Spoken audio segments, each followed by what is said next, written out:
Capítulo 62. En un tiempo, Morel había pensado un libro que se quedó en notas sueltas. La que mejor lo resumía es esta: Psicología, palabra con aire de vieja. Un sueco trabaja en una teoría química del pensamiento. El Express, París, sin fecha.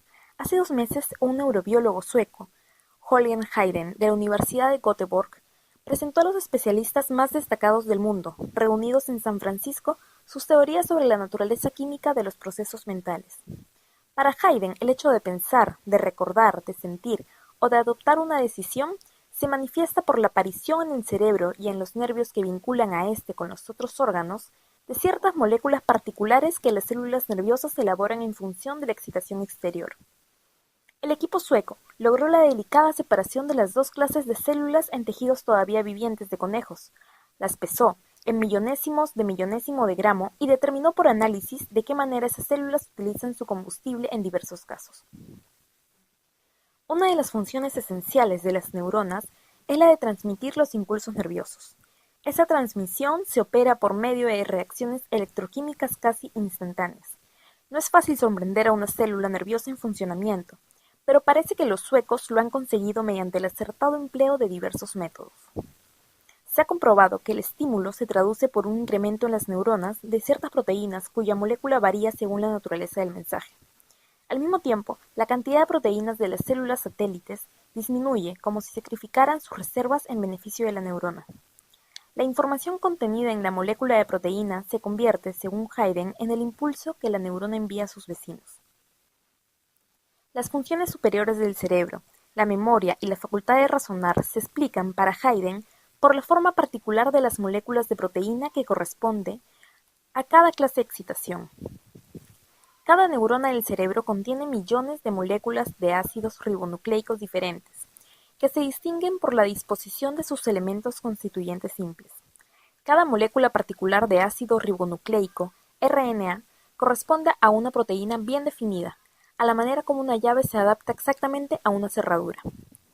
Los ácidos nucleicos dictan a la neurona la forma de la molécula de proteína que se va a formar. Esas moléculas son, según los investigadores suecos, la traducción química de los pensamientos. La memoria correspondería, pues, a la ordenación de las moléculas de ácidos nucleicos en el cerebro, que desempeñan el papel de las tarjetas perforadas en las computadoras modernas.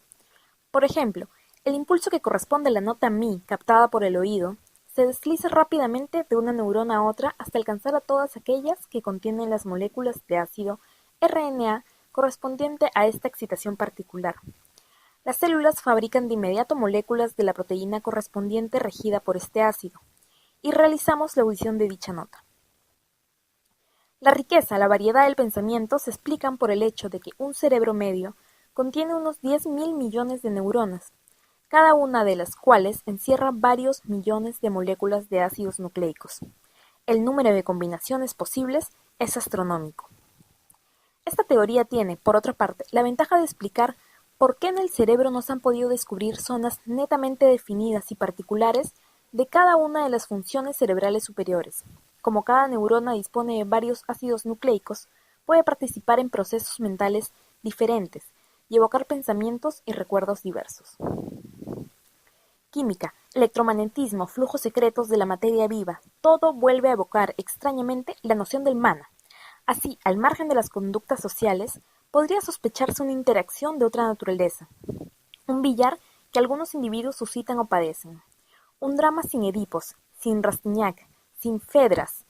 Drama impersonal en la medida en que la conciencia y las pasiones de los personajes no se ven comprometidas más que a posteriori.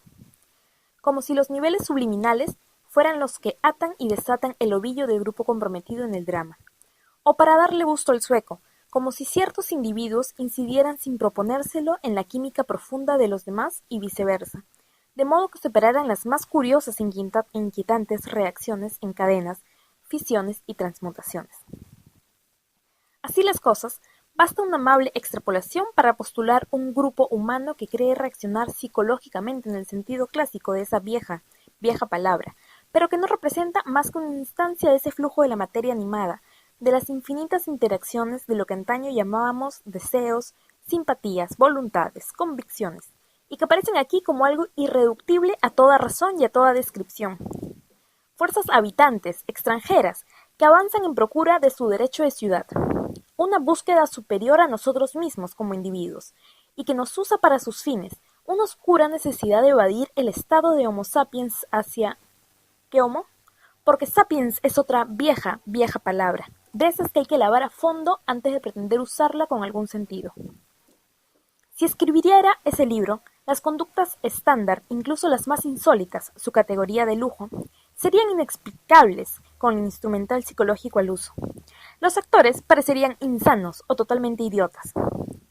No que se mostraran incapaces de los challenge and response corrientes, amor, celos, piedad y así sucesivamente, sino que en ellos algo que el Homo sapiens guarda en el subliminal se abriría penosamente un camino, como si un tercer ojo, nota de Wong con lápiz, metáfora elegida deliberadamente para insinuar la dirección a que apunta, parpadeara penosamente debajo del hueso frontal.